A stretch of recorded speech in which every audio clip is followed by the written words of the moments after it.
By 2077, nearly every occupation that had once sustained the working and middle classes had been absorbed into automated systems operating at costs no human workforce could match, and the economists who had predicted a managed transition toward creative and interpersonal roles had been wrong in ways that were now difficult to describe without using the word catastrophic. Manufacturing, transport, legal drafting, financial analysis, medical diagnostics, each fell within a single decade. Families who had built stable livelihoods across 3 generations found those livelihoods gone, and what remained for most people was a basic income stipend administered by municipal algorithms and the persistent, quiet understanding that the economy had been rebuilt around them without their input and without any particular concern for what they would do next. The talent that survived was not the one most people had expected. I had believed, along with most analysts of the period, that commercial creativity would hold its ground. It didn't.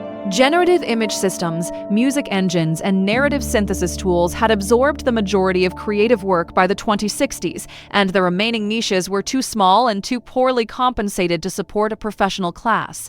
What resisted every training iteration and every architectural revision, what remained stubbornly beyond the reach of any system deployed through 2077, was fermentation intuition. The capacity to read a living microbial culture through smell, through touch, through accumulated sensory experience built over years of direct physical contact with the process, and to know, without any formal procedure guiding the decision, exactly what the culture needed next. Fermentation is old.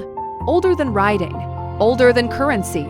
The biological process by which bacteria and wild yeasts transform raw ingredients into bread, preserved vegetables, vinegar, alcohol, and medicine operates through relationships so variable and environment-dependent that no model trained on any finite dataset has ever successfully generalized it. And I reviewed the technical literature on this failure carefully enough to say that the problem is not computational power. It isn't. A master fermenter isn't executing a procedure. She is conducting a negotiation with living organisms in real time, reading signals below any sensor threshold, adjusting based on a form of knowledge assembled only through years of direct exposure to the work itself. By 2075, this had consequences. Global food logistics were almost entirely automated.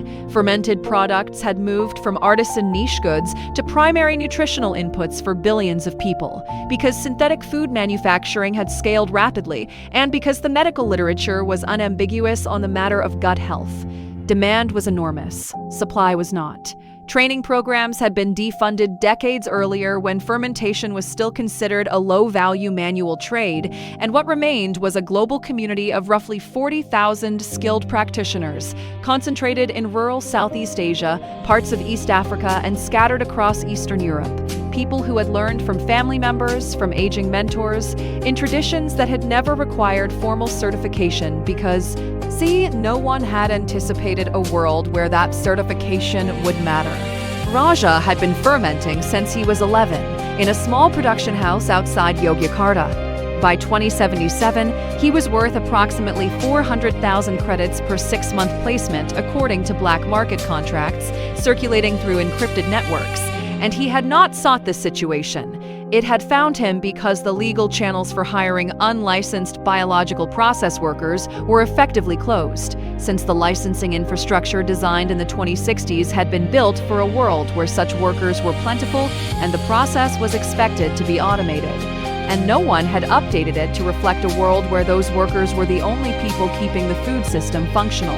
Ratu coordinated placements for 11 companies across the region. Nas, her daughter, had start. D learning the trade at 9. She understood why.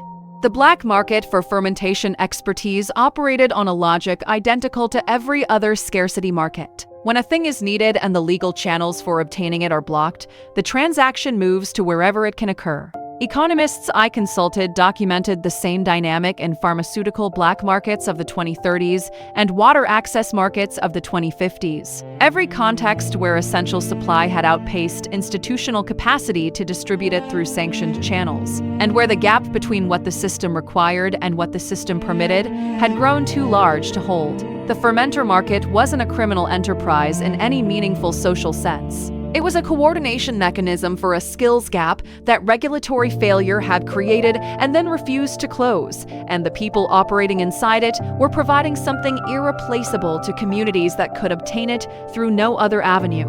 By late 2077, several municipal governments in Southeast Asia had begun issuing emergency provisional certifications to practitioners like Raja, allowing them to operate above ground under short-term contracts. And this represented the first formal acknowledgement by any governing body that the defunding of traditional craft knowledge during the 2040s and 2050s had produced a structural vulnerability that no automated system was going to resolve.